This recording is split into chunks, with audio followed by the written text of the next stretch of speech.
안녕하세요. 말씀과 함께 새롭게 여는 소망의 아침입니다. 하워드 맘스테드는 악한 이 땅에서 선하고 옳은 일을 하기 위해서는 먼저 하늘의 하나님께 시선을 집중해야 한다라고 이야기합니다.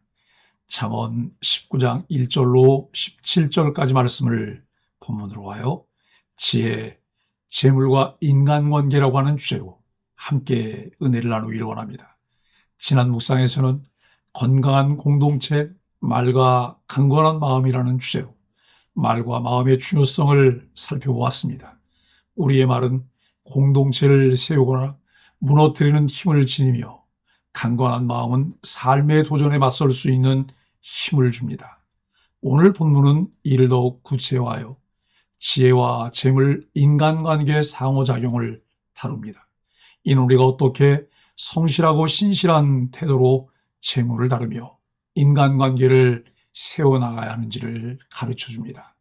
1절로 10절은 지혜로 삶을 세우는 길입니다. 가난하여도 성실히 행하는 자는 입술이 패역하고 미련한 자보다 나으니라고 1절이 말씀합니다. 성실함의 가치는 무엇일까요? 성실은 재물의 많고 적음을 떠나 하나님 앞에서 온전한 모습을 의미합니다. 하나님은 재물 자체가 아니라 이를 어떻게 다루는지에 관심을 가지십니다. 사람이 미련함으로 자기 일을 굽게 하고 마음으로 여호와를 원망하느니라고 말씀합니다. 미련한 자의 특징은 무엇일까요? 미련한 사람은 자신의 잘못으로 어려움에 처하면서도 하나님을 탓하고 다른 사람을 탓합니다. 이는 지혜를 무시하고 자기 뜻대로 행한 결과입니다. 지혜를 얻는 자는 자기 영혼을 사랑하고 명철을 지키는 자는 복을 얻느니라고 말씀합니다. 지혜가 왜 중요할까요? 참된 지혜는 우리 영혼을 사랑하게 하며 명철은 삶을 바른 길로 인도하기 때문입니다. 우리는 지혜를 얻어 성실한 삶을 살고 하나님과 사람들 앞에서 바른 태도로 재물과 관계를 다뤄야 합니다. 나는 성실한 태도로 삶을 살아가고 있습니까? 하나님께서 주신 재물을 어떻게 사용하고 있습니까? 11절로 17절은 용서와 긍휼을 베푸는 삶입니다. 노하기를 더디하는 것이 사람의 슬기요, 허물을 용서하는 것이 자기의 영광이니라고 11절은 말씀합니다. 용서의 가치를 잘 아십니까? 용서는 단순히 상대방을 위한 행동이 아니라 우리 자신에게 영광을 가져다 줍니다. 이는 하나님의 마음을 닮아가는 과정이기 때문이죠. 가난한 자를 불쌍히 여기는 것은 여호와께 구워드리는 것이니 그의 선행을 그에게 갚아주시리라고 말씀합니다. 긍휼을 왜 실천해야 할까요? 가난한 자를 돕는 것은 하나님께 구워드리는 것이며 하나님은 이를 반드시 갚아주십니다. 이는 우리의 이웃사랑이 곧 하나님 사랑임을 보여줍니다. 하나님은 이웃과 함께하는 삶을 통해 하나님의 사랑과 하나님의 의를 실현하기를 원하십니다. 그것이 하나님 나라의 속성이기 때문입니다. 오늘 본문은 분노를 다스리고 긍휼을 베풀며 용서를 통해 하나님의 성품을 드러내야 한다고 분명하게 말씀합니다. 지혜와 참된 경건은 용서와 긍휼을 통해 다른 사람에게 하나님의 사랑을 전하게 합니다. 복음의 가치가 이끄는 삶은 용서와 긍휼, 하나님의 사랑과 하나님의 공의를 드러내는 열매를 맺게 합니다. 오늘 본문에서 배우는 중요한 메시지는 지혜와 재물 그리고 인간관계입니다. 첫째, 지혜와 성실을 말씀합니다. 성실함은 하나님 앞에서의 온전한 태도를 의미합니다. 재물이 많고 적음이 아니라 이를 다루는 우리의 태도가 중요합니다. 둘째, 재물과 인간관계를 가르쳐줍니다. 재물은 인간관계에 영향을 미칠 수 있지만 재물보다 중요한 것은 진정한 사랑과 지혜입니다. 셋째, 긍휼과 용서를 실천하라고 합니다. 용서는 우리 자신에게 영광을 가져다주며 가난한 자를 긍휼히 여기는 것은 하나님께 드리는 헌신입니다. 오늘 본문에서도 우리에게 선명하게 드러나는 몇 개의 메시지들이 있음을 보아야 합니다. 하나님의 주권입니다.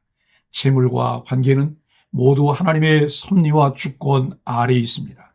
우리는 맡겨진 재물을 하나님의 뜻에 따라 관리해야 하는 청지기입니다. 인간의 타락입니다. 타락한 인간은 왜곡된 재물관을 갖고 있습니다. 재물로 교만해지고 재물로 지배하는 관계를 만들어내려는 어리석음이 있습니다. 그러나 하나님의 은혜 안에서 우리는 바른 관계를 맺을 수 있습니다. 재물은 수고의 대가이며 하나님이 주시는 선물입니다. 그리고 성화의 과정입니다. 성도는 지혜와 공유를 통해 하나님의 성품을 닮아가며 재물과 관계를 바르게 다루는 삶을 살아야 합니다. 점진적 성화를 위해 천천히 꾸준히 계속 달려가야 합니다. 하나님의 말씀은 우리로 온전한 사람이 되도록 이끌어줍니다. 오늘 본문을 어떻게 우리의 삶에 적용하며 실천할까요? 첫째, 재물을 다루는 태도를 점검하십시오. 재물은 하나님께서 맡기신 것이며 성실한 청지기의 태도로 사용해야 합니다. 둘째, 용서와 긍휼을 실천하십시오. 하나님께서 주신 은혜를 기억하며 다른 사람의 허물을 용서하고 어려운 이웃을 돕는 데 쓰십시오. 셋째, 지혜를 구하십시오. 지혜는 하나님께서 주시는 선물입니다. 우리는 말씀과 기도를 통해 날마다 지혜를 구해야 합니다. 사랑하는 소망의 가족 여러분, 모든 의로움과 거룩함, 선함과 덕스러움은 하나님의 뜻 안에 있습니다. 하나님의 뜻과 상관없는 인간의 소원은 탐욕으로 변질되기 쉽습니다. 하나님의 뜻을 살피지 않고 열심을 내면 개인의 욕망을 따르기 쉽습니다. 하나님의 뜻에서 벗어나면 붙잡아야 할 것을 놓치고 가야 할 곳에 이르지 못합니다. 우리 그리스도인들은 마음과 시선이 하나님과 그분 뜻에 고정되어야 합니다. 하나님을 가까이 할 때 그분 뜻을 알고 그분 뜻에 집중할 때 선을 행할 수 있습니다. 무엇을 통해 하나님과 가까이 할 수 있을까요? 매일 정한 시간 말씀을 가까이 하십시오. 기도로 하나님과 친밀한 교제를 하십시오. 말씀이 가르치는 것을 삶에서 실천하십시오. 지혜는 우리 영혼을 사랑하게 하며 재물과 인간관계를 바르게 다룰 수 있는 힘을 줍니다. 오늘도 하나님의 지혜를 구하며 성실과 긍휼 그리고 용서를 통해 하나님께 영광 돌리는 삶을 살아가는 소망의 가족들이 되길 예수 그리스도의 이름으로 간절히 축복합니다. 함께 기도하겠습니다. 하나님, 세상 부귀보다 하나님의 지혜를 구하며 살게 하여 주옵소서. 재물을 성실하게 관리하며 긍휼과 용서로 다른 사람을 섬기게 하여 주옵소서. 하나님께서 주신 관계를 소중히 여기며 진정한 친구가 되게 하여 주옵소서. 예수님의 이름으로 간절히 기도합니다. 아멘.